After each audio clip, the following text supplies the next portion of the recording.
Hi, I'm Greg Schwem. Thanks for stopping by. If you want to add some laughs to your next corporate or special event, you've come to the right place. So take a look around. You'll see that business can be funny. And no, that's not a joke. Just keep watching.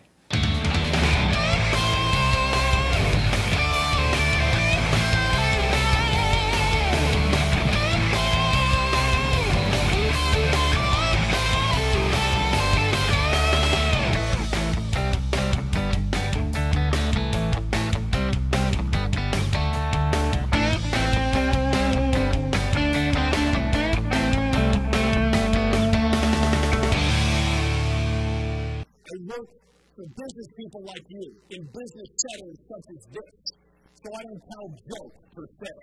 I initiate a project action plan by leveraging my core competencies, which enables me to sell best-in-class, well-positioned out-of-the-box skills, which forms a synergistic alliance, creates a paradigm shift, and at the end of the day enables me to humorously empower the entire enterprise. That is what I do. Yeah. I'm a guy who makes people laugh about business, specifically your business. At a corporate event, I think people want to be motivated, inspired, and entertained. Humor provides all of that. I started out the year, I did a show for Microsoft, and it went so well that they gave me an Xbox 360, okay? Then I did a show for Apple, that went so well that they gave me one of their iTouches. Now, I'm not gonna jump to conclusions with this company, but I did tell my kids if Daddy does really well in Orlando, he could come home with a year's supply of Jasmine, Sumatra, and El Salvador coffees.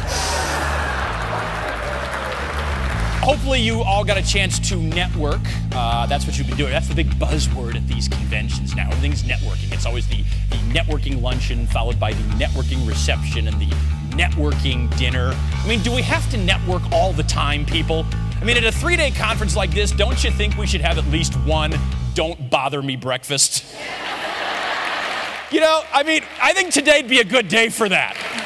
I've got over 1,000 corporate shows under my belt. And I've always known that you can make people laugh without profanity, offensive material, or making anyone feel uncomfortable. Any profession in any industry can be funny.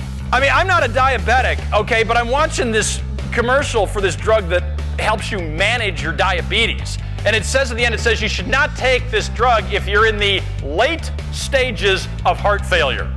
I got news for you people. If I'm in the late stages of heart failure, you know what I'm taking for my diabetes? Chocolate cake. That's what I'm taking. You know what I think my favorite thing is about the stay at a Ritz-Carlton is the staff. Because when you stay at a Ritz, no matter what you do, the staff thinks it's amazing. Seriously, I got there, I called up, I ordered room service, I go, I'd like a Caesar salad, please. Outstanding choice, Mr. Schwem. Yeah, I kind of thought so too. How about this one? Ordinary life policy. How big of a loser do you have to be that your insurance agent calls you up and says, Mr. Schwem, hey, I've been going over your file and it doesn't look like you've done anything too exciting in your life. People always say, Greg, where do you get your material? My preparation always includes a questionnaire and at least one conference call with a client, maybe more. So the answer is, I get it from you. Dale Trow is nice enough to give me this book here. I don't know if you've seen this. This is the public storage story behind the orange door. It's a great book. Now, this book costs $25, but if you don't want to spend that much, I can tell you there's going to be a really cheap copy on eBay in about 45 minutes. But can I give you a tip?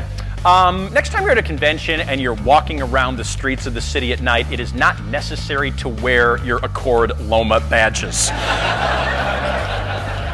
Comedy gets people's attention. I look out at my audience and I just know they're listening to me. Aren't they? During the presentation, I promised not to answer any emails promoting replica watches, free iPods, finding old classmates, or tweet, who hired this guy? All in favor, aye? You want a humorous keynote? I can do that. You want a master of ceremonies? I can do that. You want a roving reporter? My background's in television journalism. I love doing that. Let everybody know who you are. Glenn English. Glenn English, the CEO. That's correct. CEO, the guy who pays my salary, right? That's right. Yes, you're. So be careful what you say. I was going to say, you're a very attractive man, sir. Very distinguished and successful and all of the good things. Okay. Which is higher, your IQ or cable IQ? My IQ. How high is cable IQs? I have no idea. How high are you right now? Don't get me wrong, I'm not just going to make jokes about work. Like most of my audience, I'm a family guy with kids. That's a never-ending source of material. I'm waiting for my daughter last Saturday night later when she comes home. I go, your legs. She goes, I am not. I said, yeah. She goes, Dad, I texted you. BB10, BF10. I go, I got that. Didn't put my text, HYBH2HQ2. Have your stuff home 2 hours before that.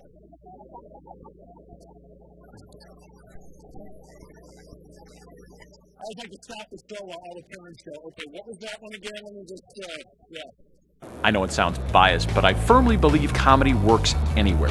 Who goes to a corporate event and says, gosh, I really hope we don't laugh today? If that ever happens, I'm in the wrong business.